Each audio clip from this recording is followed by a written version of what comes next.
Welcome back, and now joining me is former Foreign Minister and one of the most senior Congress party leaders, Salman Khurshid. Salman Khurshid, today's meeting of the Congress Working Committee decided to extend Sonia Gandhi's term as Congress President by a year. What is the reason why this decision has been taken at this point? Well, it's a constitutional requirement. We have a fixed term for everyone in the party.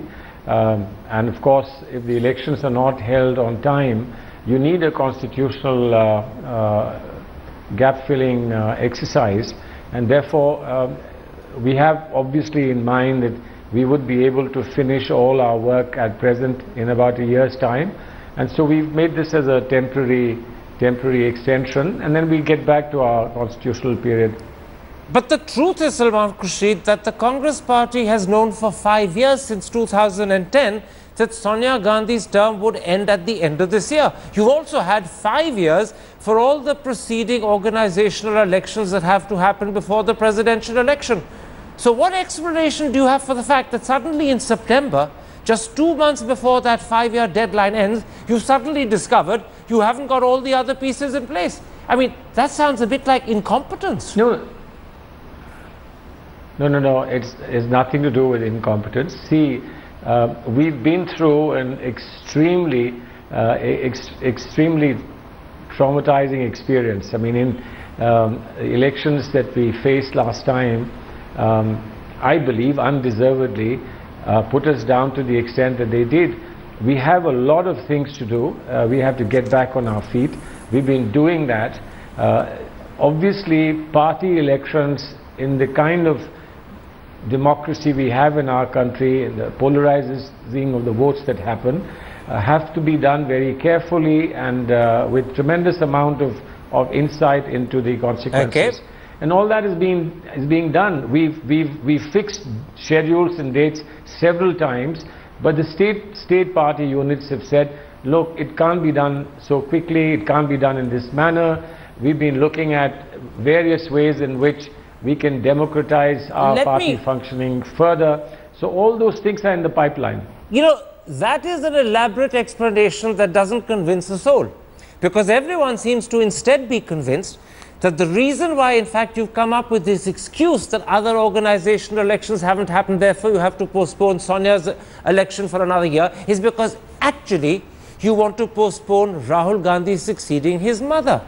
And the big question in people's mind is this: 5 months ago, when he returned from his sabbatical, Congress was extremely enthusiastic about the prospect that Rahul would take over at the end of this year.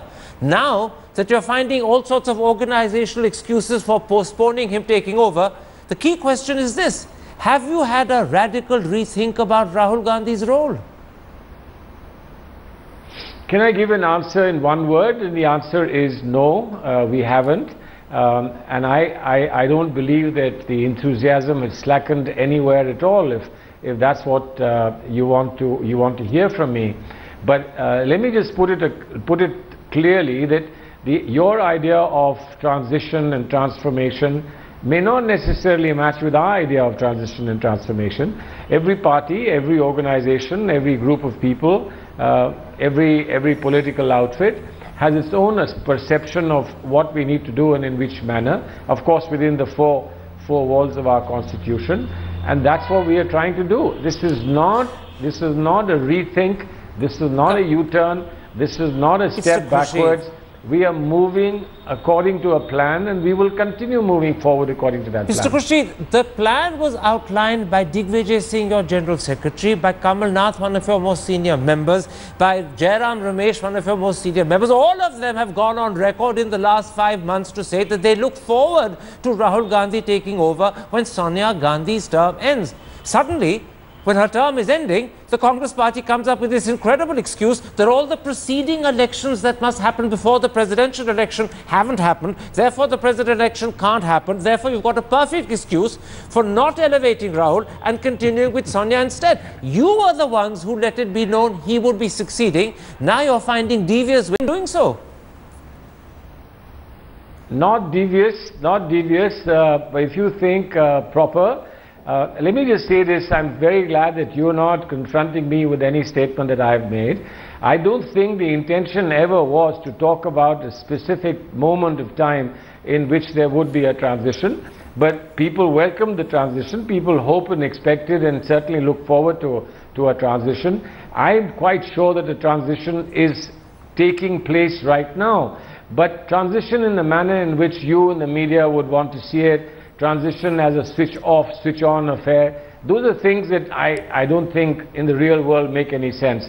But I can assure you that whatever was a widespread aspiration in the party is taking place, is actually being panned out, and you will see more and more of that in the months to come. Well, you keep using this tantalizing phrase, it's taking place. The truth is it's not. It's actually stalled, it's stopped, it may even have reversed.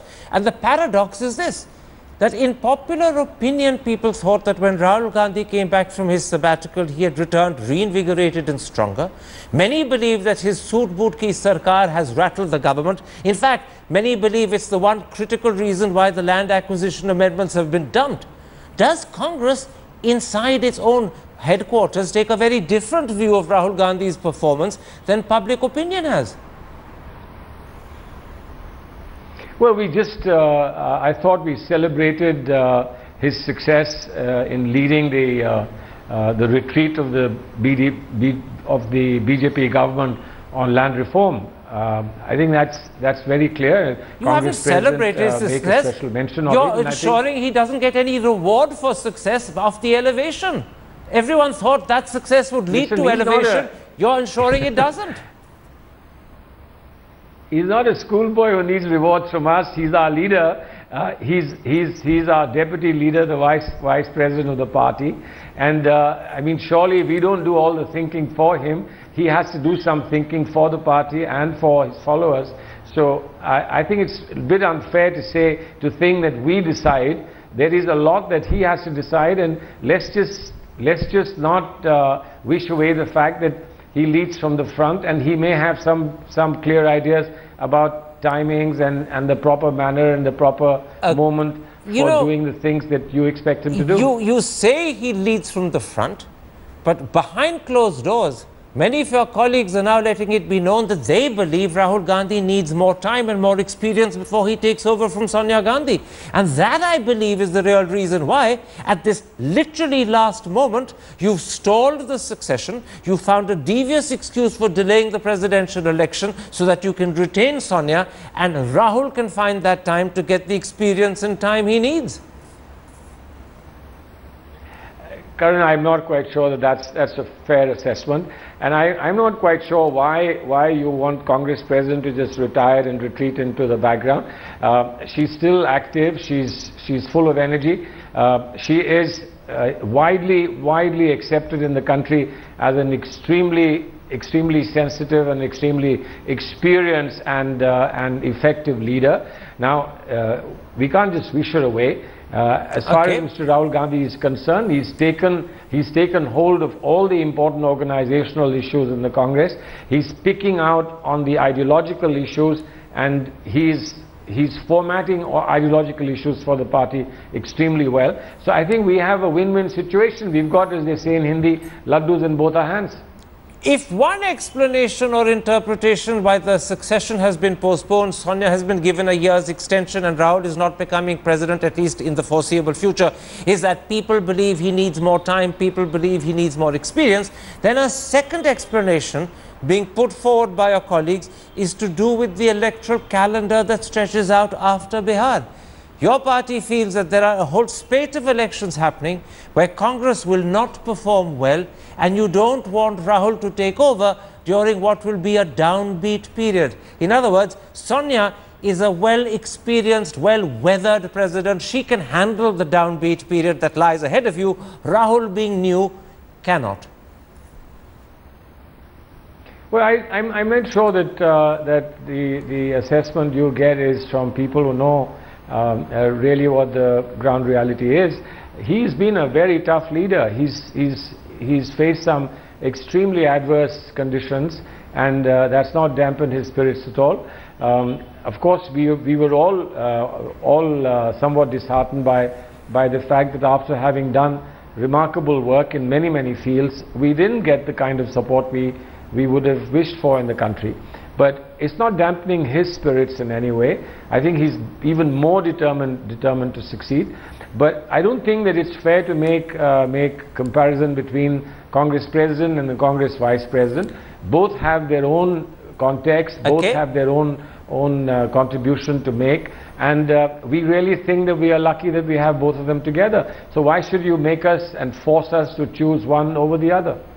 A third explanation for why Sonia Gandhi has been given a year's extension and there's no longer any talk about when Rahul will take over is to do possibly with the fact that the allies with whom Congress needs to now work and often needs to depend upon are people who would feel more comfortable and more reassured with Sonia as president. Is that one reason why you've postponed the handing over? Because you can't do without those allies, and their comfort is a critical factor. Well, first of all, I'm not willing to say that we've postponed any handing over, taking over. I don't think that was the intent. You've just assumed, a lot of you have assumed that we had a timeline and that we've backed out of that timeline. That's not correct. That's not true. And it's certainly true that Congress President has tremendous ability to reach out to people from different walks of life, people from different political parties, and that's the role that she will obviously continue to perform with great elan. As far as the Congress Vice President is concerned, let's not forget that all the allies and political parties today that are relevant to any kind of formation also have a young generation leadership that is very rapidly taking over from the previous generation, and maybe one can assume and imagine that the young leadership of all those parties will gel very well with our young leadership. So why do you think that that's something that we're going to put away for a while? Let me illustrate the point I'm making by taking you back to the march that Sonia Gandhi led from Parliament to Raisina Hill, when all the opposition parties happily accepted her leadership over the land acquisition issue. Rahul was on sabbatical, but his absence underlined the key fact that had he been there, the other opposition parties would not have accepted his leadership. Sonia being in charge meant everyone else was happy to follow behind her. And that's when it began to occur to you that Sonia was needed at this critical moment when Congress is electorally down in the dumps. Rahul does not have the same magnetism, the same allure, the same leadership capacity, and that's why you've arranged for Sonia to continue. Well, I mean, if you really insist upon something, I can't continue to say no and no and no. The fact remains that she has experience. The fact remains that she scored points in Indian politics in very difficult circumstances, and that she has acquired for herself a stature and a status that is obviously not easy to come by in the entire echelons of politics in our country. He is relatively young, relatively new, relatively inexperienced. The emerging star. Relatively inexperienced is the one you're forgetting. Well, he's not. I don't know what you mean by relatively inexperienced. He's been in Parliament long enough, and he's handled difficult party situations in many states. He doesn't have the charisma or the leadership qualities of his mother, and that's what you need at this moment. See, charisma is something that develops as you move up the ladder of politics. All right, it hasn't developed in his case. Nobody's necessarily born with charisma. It hasn't developed in his case. He's had 11 years to develop it, and it hasn't happened. Mrs. Gandhi perhaps has it naturally. Well, I mean, see, let's understand that 11 years or 15 years or whatever the years may be, when you have somebody much larger than you of the previous generation still active in politics, you can neither want to push your way through, nor would you automatically rise and shine above that generation person. And Congress President is a larger than life presence in Indian politics, and therefore if you contrast the two, I think you're being unfair. Can I put it like this? He's beginning on a journey. You say he's on a journey, but as I heard you speak, you know what came to my mind? Rahul Gandhi looks and feels more and more like poor Prince Charles, always a crown prince, never the king. Well, I mean, that's really for people who can't be patient. I think that my advice to you would be, as indeed it would be to any person from the press and friends in the media, that you just wait for the right moment. Don't write the script for Mr. Rahul Gandhi. Don't write the script for Mrs. Gandhi. Let them write their own script. There are enough people here who are willing to act according to their script. So let us move forward with that script rather than have it done in your studios. Two quick last questions.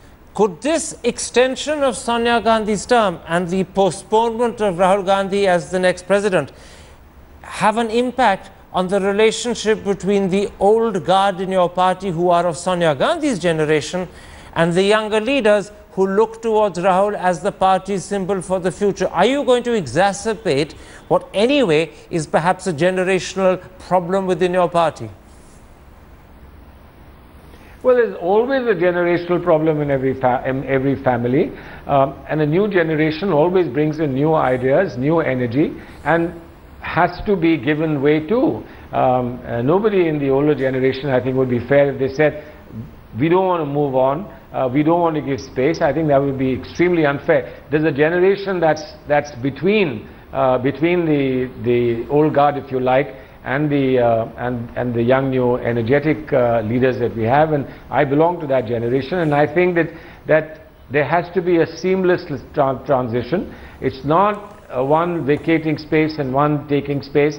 I think just some people just gradually grow into much larger space, and the old people begin to retreat and fade out. Okay. This has happened in the Congress, it's happened everywhere else, and it's quite a human thing to happen in any field of human endeavor. Let me put to you how not just public opinion, but very possibly the press is going to portray this decision to extend Sonia Gandhi and not make Rahul Congress president. Some people will say, thank God, Rahul clearly wasn't ready. Congress would have been heading for disaster. Thank God he's not taking over. Others will say, once again, this is proof Rahul is incompetent, isn't qualified for the job. He's missed the boat yet again. Does it worry you that neither of those are very complementary interpretations, yet they're the most likely to be the ones on the front pages tomorrow? Well, I mean, if you're going to go by what other people's opinions are, you might as well fold up and go home. But that's not how we look at it. We look at it really, if you ask me, as a very valuable fixed deposit that we have in our bank. And you don't just spend everything from a current account. You put something for another day. And to know that you've got something in your bank account that can come handy in future for greater investments, or if times get lean and tough, and we have that fixed deposit available to us, I think we're on a good wicket. One last question. Now that the possibility of Rahul Gandhi taking over as party president has receded, at least for a year, some people are saying it may have receded for 3 years, is there any possibility he could become leader of the party in the Lok Sabha and replace Mallikarjun Kharge? That could be one arena where he shows his leadership qualities, he shows his sparkle, and positions himself one day with greater credibility to take over from his mother. I'm not privy to any such thinking or any such decision, but now that you say it here, I think it sounds very interesting and very promising. But as I said, he's our vice president, he's a part of our leadership triumvirate. I would rather let him take a call and decide and then disclose that to the media than for me to speculate here. All right, Salman Khurshid, thank you very much for agreeing to do this interview. I'll point out that you were perhaps the only Congress leader of any significance who's willing to answer questions about the succession that didn't happen. Welcome back. You're watching To The Point. Yesterday, the Pakistan Army Chief General Raheel Sharif warned India against any misadventure and threatened the country would have to pay an unbearable cost. He also said Kashmir could no longer be on the back burner and had to be resolved in accordance with UN resolutions. Tonight we ask, how should we understand this message? And is it proof that in Pakistan, when it comes to Kashmir policy, it's the Army Chief and not the Prime Minister who calls the shots? I'm now joined by India's former High Commissioner to Pakistan, Satyabrat Pal, and Pakistan's former High Commissioner to India, Aziz Ahmed Khan. Aziz Ahmed Khan, yesterday, Your country's Army Chief General Raheel Sharif said, and I'm quoting him, "If the enemy ever resorts to any misadventure, regardless of its size and scale, short or long, it will have to pay an unbearable cost." What does he mean, unbearable cost? Is he trying to subtly threaten India with a nuclear strike? No, he is just responding to what we have been hearing all the time from across the border, all kinds of statement coming in, the cold start and a short attack and a quick surgical strike and all kinds of things. Even yesterday, one of your ministers of state has something about whatever plans we may have about Pakistan and taking out the terrorist networks there. We are not going to reveal it, we are going to act on it. What else do you expect an army chief to say, particularly on an occasion, important occasion like that, at which he was speaking? So this is just a response, and by unbearable cost means that, you see, the response from Pakistan would also be matching and robust. Satyabrat Pal, there are many people like Aziz Ahmed Khan who have interpreted General Sharif's comments to be a riposte to what our Army Chief General Dalbir Singh Suhag said when he claimed that India was prepared for a swift, short war. Do you share that interpretation, or do you think that in fact this is just provocation from Pakistan? No, well, clearly it was a riposte. He made it very clear that he was responding to our army chief. But I think these two gentlemen are speaking in character. I mean, at the occasions at which they were speaking, both chiefs of army staff, this is the sort of thing that you'd expect chiefs to say.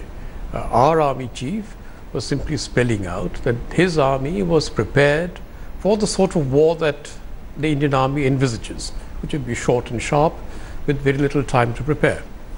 What Aziz Ahmed Khan referred to as the cold start doctrine. And I suppose General Raheel Sharif was simply saying that they were prepared for it. I don't think, this in a way is a bit like prize fighters talking trash to each other.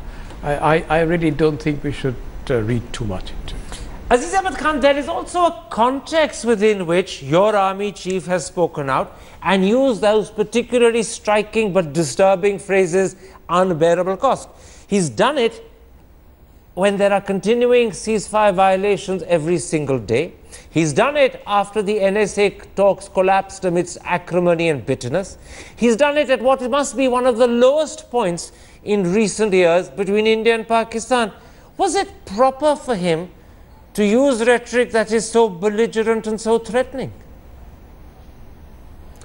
Unfortunately, of late, there has been a lot of belligerent statements coming from India, and not only the belligerent statements, but also, unfortunately, a lot of military activity on the working boundary as well as line of control, which had not been witnessed in the past, and we are quite disturbed about it. We would like the ceasefire, the line of control as well as the working boundary to be quiet. A lot of innocent lives has been lost, and I have tried to check as much as possible from whatever sources I could, and it is that Pakistan, I am told, and I have reason to believe that Pakistan in most of the cases is responding and not provoking. Do you believe that in most of the cases of the ceasefire violations, whether on the LOC or the international border, Pakistan is responding and not provoking? Because the impression we have from the media, the impression we have from our spokesperson is in fact that they are initiating and provoking, and we are the ones who are firing back, admittedly very toughly, but we are the ones who are responding. Yes, I think this has always been a question of chicken and egg. At which point do you say that this is how it all started? Now, clearly, there is no particular reason for the Indian Army to open fire or for the BSF to open fire. Traditionally, firing at the LOC and sometimes at the international border has taken place when the Pakistani army lays down covering fire for infiltrators. That's traditionally how it started. And it is absolutely the case that now we are told the Indian Army and the BSF have been told to respond with disproportionate force. That, of course, immediately leads to an escalation. And since each side's media only refers to the other side's reaction as the first cause, in Pakistan, it might well be the impression that Indians have opened unprovoked fire, but I see no reason why India should. Aziz Ahmed Khan, General Raheel Sharif didn't simply threaten unbearable costs when he spoke. He also went on to speak about Kashmir. And I'm going to once again quote what General Sharif said. The issue can no longer be put on the back burner. The time has come for resolving it in line with the aspirations of the Kashmiris and in accordance with UN resolutions. Now, you know and I know that your Prime Minister at Ufa spoke a very different language. You know and I know that Sartaj Aziz at his press conferences or in the long interview he gave me spoke a very different language.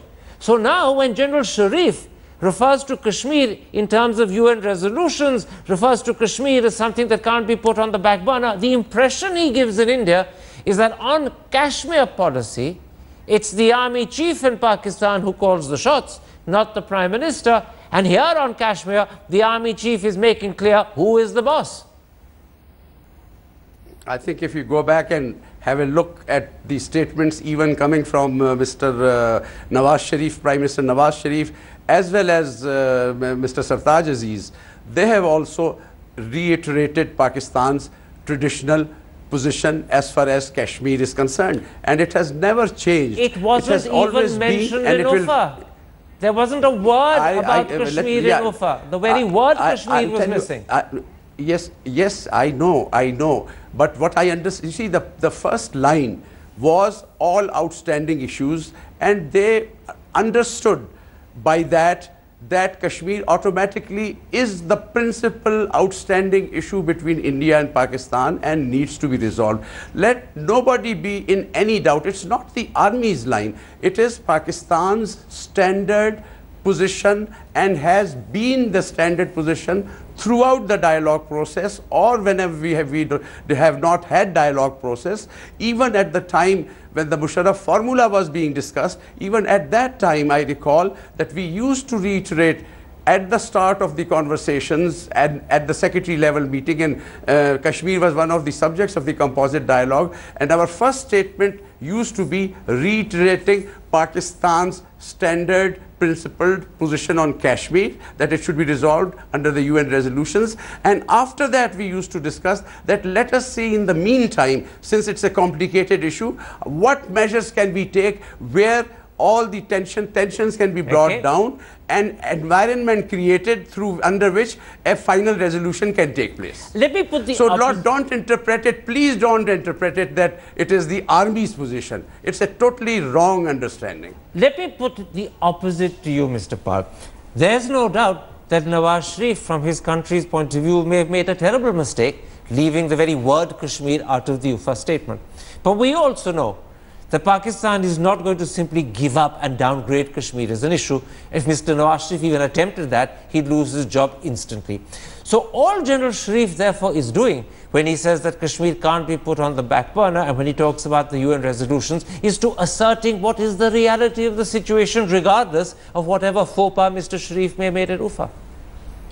Yes, I think General Sharif is simply reiterating, as Aziz Ahmed Khan reminded us, of Pakistan's traditional position to which the Pakistan Army in particular is wedded. I think the point that Ambassador Khan made is valid only up to a point, because it is also the case that for the last decade and more, successive governments in Pakistan, including General Musharraf, while making these pro forma statements of Pakistan's traditional position, have also agreed that Kashmir, the substance of an eventual settlement in Kashmir, would be discussed either in the back channel, or if that was not possible, would in fact be kept on the back burner. He in fact used that word himself. Let's keep it on the back burner. In an interview to me, although for another channel. Indeed, indeed. So there has been, in a way you might say, a slight formal regression in what General Sharif says.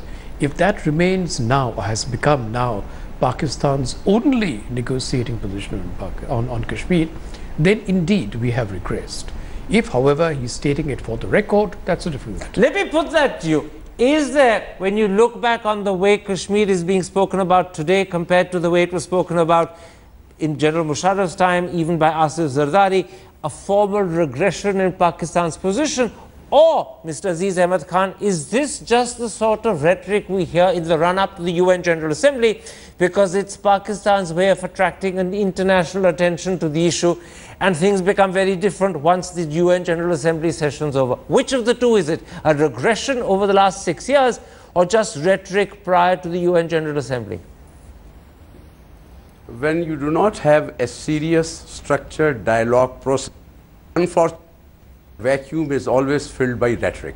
Misunderstandings increase. What is required today is that we immediately resumed a structured dialogue process. We know the outstanding issues. We know that Kashmir is the most important issue as far as Pakistan is concerned. There is need to sit across the table and start talking. And once we start talking, we would know exactly what is the position, how do we want to progress, how do we want to proceed. I'm quite sure that everyone realizes that Kashmir is a difficult situation, issue to resolve, that it will take some time, and that was the spirit under which in the past, when the composite dialogue process was going on, we were discussing it. I was a party to those discussions. My question. And the idea was to have CBMs. But you sidestepped my question. Is this just the belligerent rhetoric we hear in the run-up to the UN General Assembly because it helps you try or attempt to internationalize the issue? Are you attracting international attention to the subject through your language, knowing that this is your only opportunity? Once the UNG is over, international interest will fade away quickly. Well, international interest will not fade away for the simple reason that as the situation is across the LOC and the working boundary, and as the firing is going on, I think every country in the world is worried about the situation. So it's not a question of internationalizing the thing. International community already is seized of the matter. They know that Kashmir is one of the leading issues in the world today, one of the unresolved issues, and needs to be addressed. Pakistan has made sincere attempts, and I can assure you that I'm not trying to be belligerent or anything. I have always had a very reasonable attitude towards these things, and I think there is urgent need. Urgent need, number one, that we have total ceasefire across the LOC and the working boundary, and in order to, and I would like to challenge that, try Pakistan out, let India unilaterally declare ceasefire on LOC like Pakistan did in 2003 and see whether Pakistan responds or not. And number two, start a structured, serious dialogue without any loss of time and without any red lines and preconditions, and not the kind of silly preconditions that you have put about Hurriyat and all. Mr. Pal, is there any sense in these circumstances of the two prime ministers meeting at the UN when they go? Or is there a danger that if they do, it would inevitably lead to another joint statement which would then either undermine or revoke whatever India had achieved at the UFA level, and therefore it would be unwise for the PMs to meet? And it might be wiser, if a meeting has to happen, that it happened at the NSA level instead. No, I think it would be quite unwise to have the prime ministers meet now. These meetings have to be prepared. I think something now would again have to be played out in the glare of publicity. There would be pressure on both sides. Sadly, both sides are now trying to score points rather than trying to reach substantive agreements. And if you again have an agreement that is then dissected, analyzed, and then touted in both countries as either triumph or failure, it will simply be another huge step backwards. So should the NSAs meet instead? Any meeting now, I think, over the next few weeks, while the GA is on, the General Assembly is on, would be unwise. The Directors General of the BSF and the Rangers are supposed to be meeting in Delhi from tomorrow. That would be a far more useful meeting if it leads to practical steps that reduces the tension at the border. On that meeting that happens starting tomorrow in Delhi between the Director Generals of the BSF and the Pakistan Rangers, are there any expectations in Pakistan, Aziz Ahmed Khan, that it can make significant, credible progress? Or are they simply meeting because they're committed to meet at UFA and that's all? Current BSF, the Directors General of the BSF meet regularly, have been meeting regularly in the past. It is an agreed routine which goes on.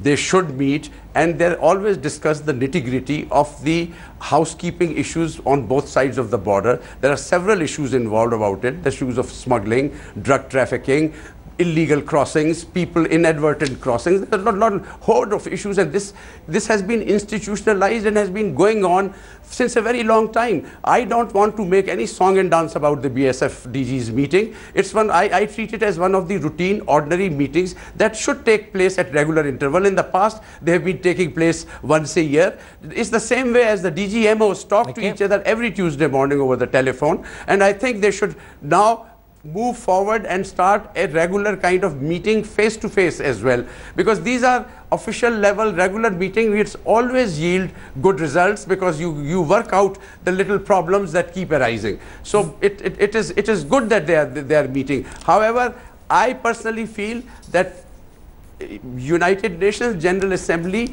provides an opportunity where the two prime ministers can at least announce the start of a dialogue process. Very, very quickly, because time is our enemy, has India's policy of a disproportionate tough response for every shot that's fired by the Pakistanis, in a possible sense, played into Pakistan's game of drawing international attention just around the time of the UNGA to Kashmir? And could it make for a few awkward questions that get asked either of our delegation or our Prime Minister? Tension at the border and the LOC before the General Assembly, when relations are fraught between Pakistan and India, has always been a fact of life. So I suspect even if there had not been the sort of response that the Indian Army and the BSF have given, there would have been problems. But of course these problems are now more acute. And so there could be more awkward questions now than there would have been otherwise? Yes, I suppose so. My thanks to both of you for coming. We leave it there. Aziz Ahmed Khan, thank you very much for joining us. And if you have been, thanks for watching. Goodbye. Good night.